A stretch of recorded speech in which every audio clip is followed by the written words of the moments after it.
بار دیگر پس از 20 سال انتظار همخوانی داریوش و ابیر. نون و پنیر و چایی روزای کرونایی، نون و یکم کلوچه بی ماسک نرو تو کوچه. ارائه از شارت میوز.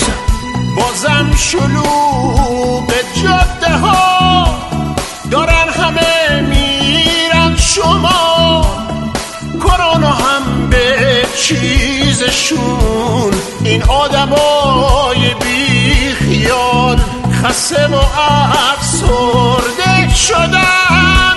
پرستارا و دکترا فهم گوساله بیشتره از فهم بعضیای ما.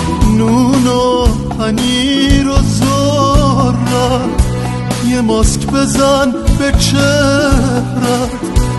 نون و پنیر و قهوه حال ننم چطوره؟ تهیه بلید چیز نببخشید ماسک از داروخانه های سراسر کشور.